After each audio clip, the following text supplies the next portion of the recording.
Hello, my friends, hello, and welcome once again to stately Vaughan Manor, where today, well, it's Sunday, so we've got a Sunday Penguin for you, and it's a very special Sunday Penguin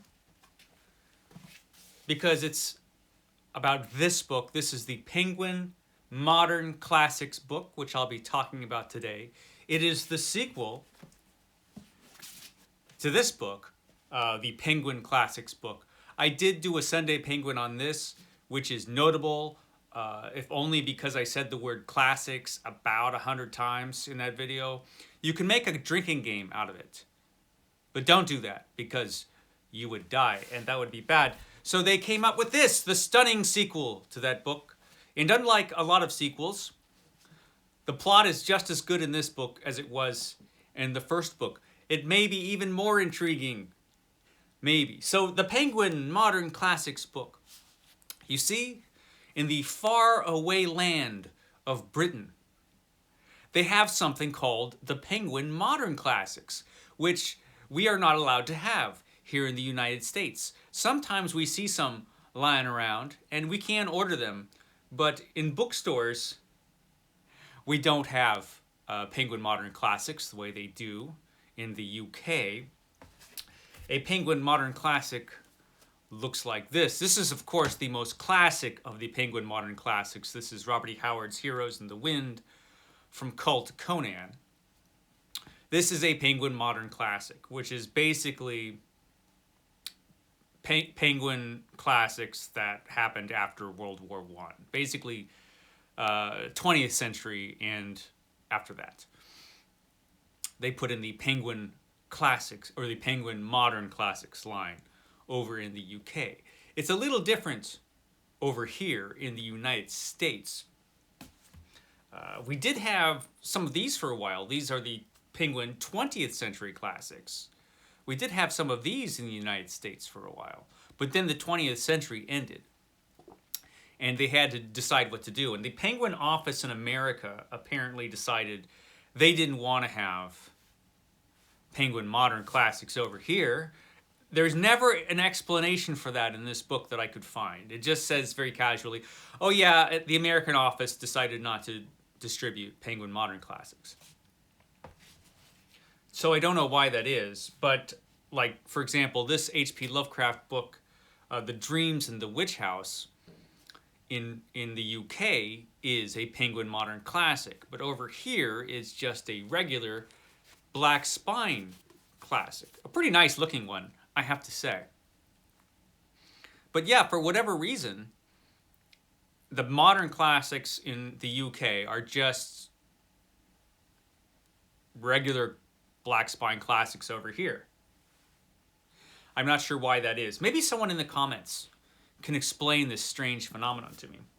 And even worse, like this, for example, the greatest of the modern classics, obviously the Robert E. Howard volume, is not available at all in the United States as a Black Spine Classic. It never has been available.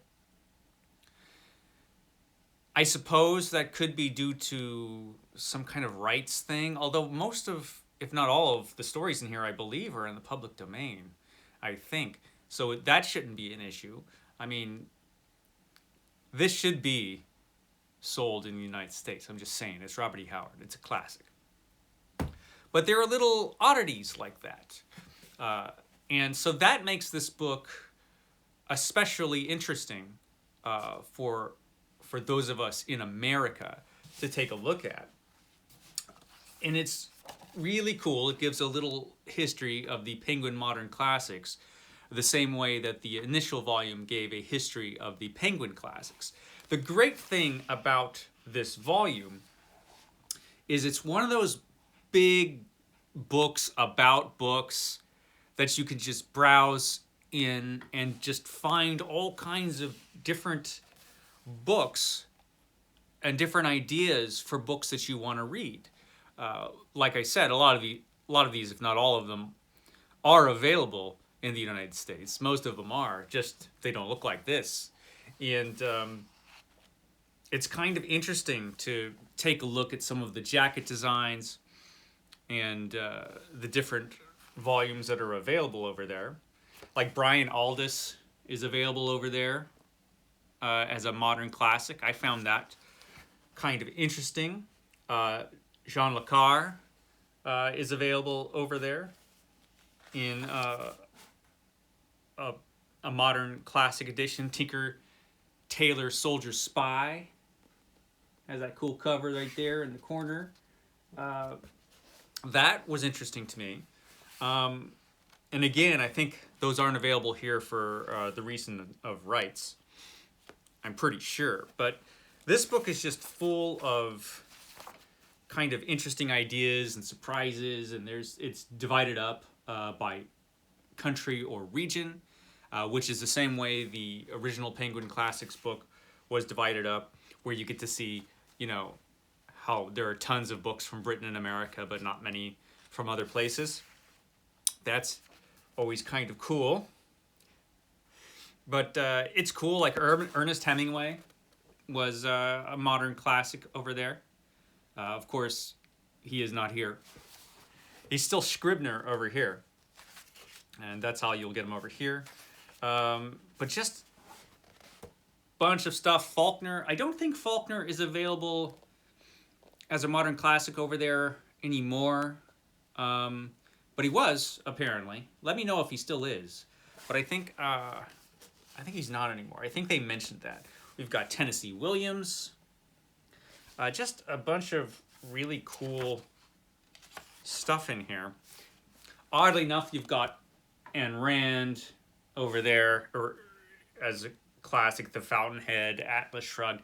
Ayn Rand, if you don't know, she came up with a philosophy that is behind all of her work. I can't remember the name of the philosophy. I think it's How to Be a Dick. I think that's the philosophy. It's the How to Be a Dick philosophy from Ayn Rand.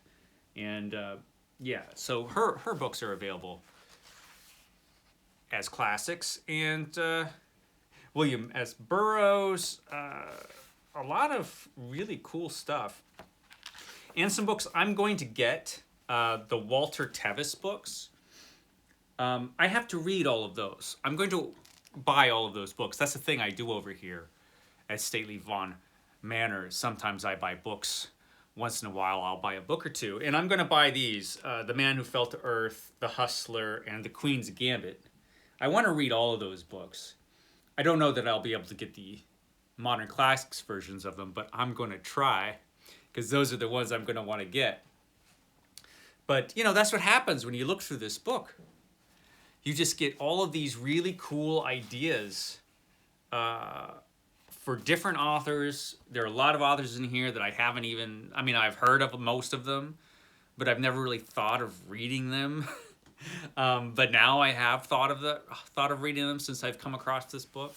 It's just a treasure trove of stuff like that.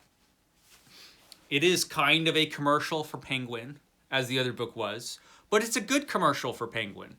And it's entertaining, and it's lovely, and it's beautiful. Some of the cover art in here. If you like books, you like the cover art, and you're just into that kind of stuff, as I am, obviously, this book is fantastic. It is a worthy sequel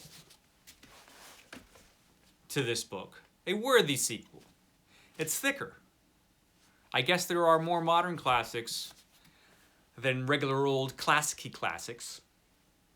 And so, yeah, that's just me throwing this book up here and talking about it for 10 minutes. Next week, we'll have a more traditional Penguin classic, probably. But yeah, I want to show you guys that. And so, be sure to catch me tomorrow as I talk about this guy some more, Robert E. Howard. I've always got to talk about Robert E. Howard as much as possible. So yeah, I'll be talking about Robert E. Howard tomorrow. It's The Hills of the Dead tomorrow. You don't want to miss that. Thrilling stuff. Okay, guys, I will catch you next time.